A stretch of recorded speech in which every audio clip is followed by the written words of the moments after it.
weeks ago now, we said we were making goulash, and you guys wanted to know how we do it. So that's what we're gonna do today. Welcome back to Snow Dogs Cooking, where if we can cook it, so can you. Today, we're making goulash, which is another one of those recipes that there's like 20 million different ways to make it. So we're gonna make it the way we make it and show you how we make it. And again, you know, whatever you guys wanna add to your heart's content, doctor it up any way you want. But this is gonna be a good base for making your own homemade American style goulash. And of course, as always, we have best kitchen helper ever. I believe second best kitchen helper ever is in here as well. Are you hanging out over here for now? She's like, yeah, I'm over here for now. Hi, third best kitchen helper ever.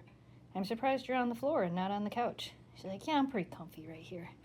All right, we're gonna make some food. All right, so real quick, we're gonna go over the ingredients, everything that you're going to need to make this. To start off, you are going to need a small onion. I'm probably only gonna be using about half of this onion. Hey, if you like more, use the whole thing.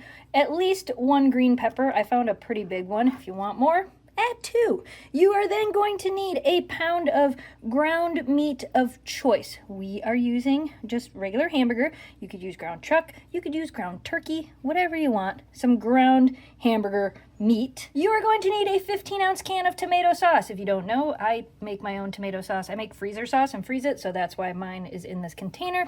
You're gonna need one 15-ounce can of petite diced tomatoes. You're gonna need 1.5 cups of beef broth. As always, I'm using my Miner's beef base because it's my favorite. You're gonna need 1.5 tablespoons of this Worcestershire sauce, that stuff. You're gonna need a little bit of salt. You're gonna need about 1/2 tablespoon of basil. I'm using fresh basil, so I've already got that cut up here. You're gonna need about 1/2 tablespoon of oregano. Good stuff right here, good stuff. You will need about 1/2 tablespoon of paprika. I am using the Hot Hungarian Paprika. Now, if you don't like spice, just use regular, but there's not that much in it. I don't think it's hot. But those of you that think things are spicy, you might think it's a little bit hot. You're going to need some parsley. I have some of that fresh chopped up parsley in here. Just a sprinkle of that. And then a little bit of this stuff, the marjoram, which I never know how to say. You will also need some bay leaves, 1 or 2. Remember, don't eat these. Take them out before you eat it. Oh, and I almost forgot. Don't forget the garlic. You're going to need a little bit of that. Or you can use 2 whole garlic cloves, smashed up, diced up, whatever you would like. And then you're going to need a cup of elbow noodles. And yes, a cup of uncooked elbow noodles. And then cheese, toppings of your choice, things like that. This is one of those recipes that is really easy to double if you're making food for a lot of people. It also freezes pretty well, except, you know, noodles will be a little bit mushier, but it does freeze, you know, for those emergency meal times. First thing I'm going to do is cut up this onion and try not to cry about it. That'll be the first point. Like I said, this is a pretty big onion. It looks huge when I hold it here. It's actually about this big. I'm only going to use half of this. The onions are all diced up. I try to make them mostly small. Now, we're going to cut up this green pepper. Hello there. Maybe you can have a bite of green pepper. Maybe. I'm not even done cutting up the green pepper. I can't help it. You're both too cute. Would you like a green pepper? Barely chewed it. Would you like one? Very crunchy. Let's go find the princess. Here you go, princess. It's green pepper. Very crunchy. Good stuff. And now the green peppers are cut up. Maybe one more. Maybe one more. Since there's not a whole lot in here you can eat. You know, Kira, the stove isn't even on yet. There you go. Good crunchy stuff. So now we're going to take a big stock pot. It doesn't have to be huge, but this is the one I have. I'm going to spray the bottom with a little bit of olive oil. You don't need a lot, just a little bit. We're going to turn the pan on, about a medium heat. We're going to let that heat up for just a second. Then we're going to take our pound of ground meat of choice and drop it in there. I need to take it out of the bag first, though. I do it with one hand. Hey, that's pretty good. Now I'm gonna break this up just a little bit. Not a super ton, but I am gonna go ahead and break it up a little bit. So now we're gonna add the onions and green peppers. We're just gonna go ahead and put these right in here.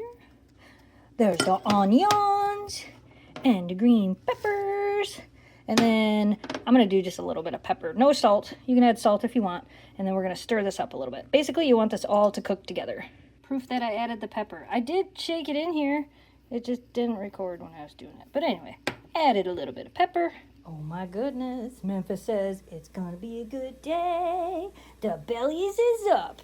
I'm sure you can hear this over here is simmering away. It's getting there. We're going to add a little bit of garlic here momentarily. Now, when this is all done, we're going to drain this, and there's a few different ways you can do that. You can go ahead and put it in a strainer and drain it, or you can use the paper towel trick, and you can just put some paper towel in here and squish it around and get all that grease out of there, because you don't need all that excess grease in what you're cooking. And if you use the paper towel trick, that's one less dish that you get dirty. What do you think? That's what I thought. How did you get cuter? Oh my goodness. Okay, we're going to go ahead and add the Jarlic. Yes, this is Jarlic. It comes in a jar. If you use Jarlic, you can use like 2 teaspoons. I'm doing like 1.5 because Jamie's not as big of a fan of garlic as I am. And if you're using regular garlic, it's about 2 cloves. Put it in there, stir it around. So for those of you that may be wondering how to know if this is ready to drain it, strain it, or do all those things, see how the onions are now looking more translucent? Of course you want your meat to be fully cooked. But see how the onions are starting to look see-through?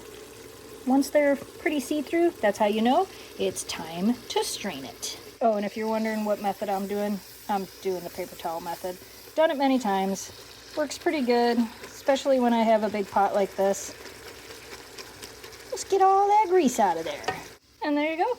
Got all that grease out. Now, I have gone ahead and turned this off so I can add all the other ingredients to it, but then we're going to turn it back on after that. First, we're going to add the 15 ounces of tomato sauce. And as I said, mine is homemade. That's why it was in this cool little container. Ooh, homemade tomato sauce, freezer sauce from our garden. Right, Memphis? It's like, yeah, that's the best way to have it. Next, 1 can of petite diced tomatoes. Not drained. Just put it right in there. Plop it down in there. Next, 1.5 cups of your beef broth, or stock, or bone broth, whatever you want to use, will be delicious. Next, I'm going to add my basil. Again, if you're using regular basil, about 1/2 tablespoon. 1/2 tablespoon of oregano, that fun green stuff. 1/2 tablespoon of the Hot Hungarian Paprika, unless you don't want it hot, and then just use regular. And about 1/2 teaspoon of parsley, so I'm just going to put some in there. This is that fresh parsley stuff.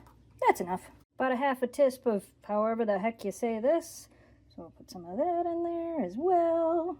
I almost forgot the Worcestershire sauce. So about 1.5 tablespoons of that. In there it goes. Now I'm going to stir this together a little bit here.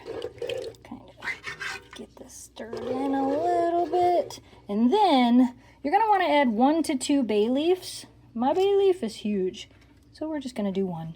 1 to 2 of those. And remember, you're going to want to pull that out of there before you eat it. Don't eat the bay leaf. It's not as good as you think. Now this is the part where if you want to add things like corn, you totally can. You can take a whole can of corn, drain it, and throw it in there. Many other things you can add. Basically, whatever your heart desires. It's cooking. Add what you want. If you want to add some peppers in there, throw some peppers in there. There's a lot of different things you can add to goulash. A lot of people add a lot of different things. Corn is a big one. I'm not going to put that in there today because I just don't want it today. Now, I want to get this to a boil, and then we're going to add the noodles. So you can see I have it on high. Once this just barely starts boiling, we are going to add our cup of uncooked elbow macaroni noodles. You can use whatever kind of noodles you want, but elbow macaroni is the most popular type in goulash. Okay, you can see here that it's just starting to bubble. We're going to go ahead, add our macaroni, stir that in, and we're going to wait until this now comes to a rolling boil, which won't take long now. Okay, you can see it's starting to come to a pretty good boil. I am now going to turn this down to a simmer. So on my electric stove, it'll be about 2, should be the simmer. So I'm going to turn this down to a simmer, and I'm going to set a timer for 15 minutes and kind of let this do its thing, and then hopefully the noodles will be done. And if not, we'll go just a little bit longer. think it's done. I just checked the noodles, and the noodles are completely cooked. So this actually went for a total of 13 minutes. So be sure to check your noodles. That's how you know when it's ready. Oh, see? And wait, look. There's that leaf I gotta take out of there. Don't eat this. Take it out and throw it away. Oh my goodness. I think we did it. This looks amazing. Now, some people like to top it with cheese, any kind of cheese. I like sharp cheddar cheese. And serve it with bread and butter, right? I like bread and butter. I know you do. Simple bread and butter. You could do garlic bread as well.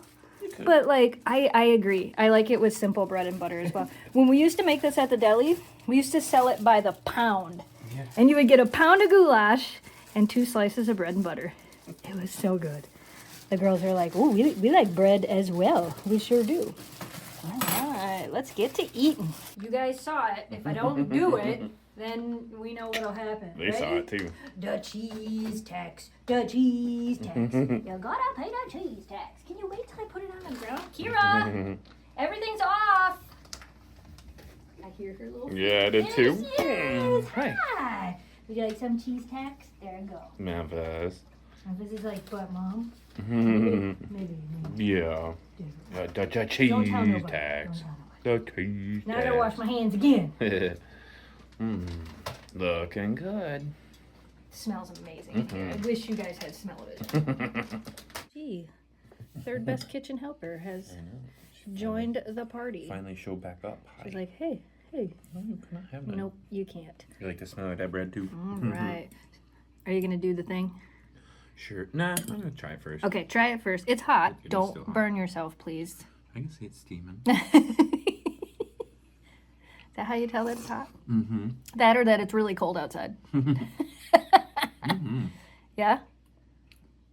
So I told everybody that they can use the Hungarian hot paprika or they don't have to.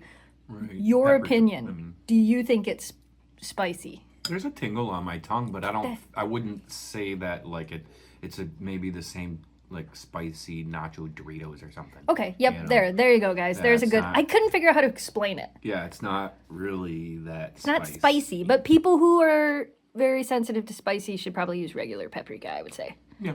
Okay. Yeah. But yeah, that's pretty good. All right, are you gonna do your favorite thing to do with goulash now? Look at you. She's not gonna let me. She's like, hey. Jamie's favorite thing to do. This is your pro tip. Put it on your bread and butter and eat it. That's the good way. Delicious. And there you have it. Super easy homemade goulash, American goulash, whatever you want to call it. Throw the stuff in the pot and eat it. It was so good, so easy to make. You should definitely try this. Let us know down in the comments below if you do, and also let us know what do you want to see us make next. All right, you guys, as always, thanks so much for watching. Thanks for subscribing. Stay positive, dream big, and we will see you again soon. Goodbye, audience.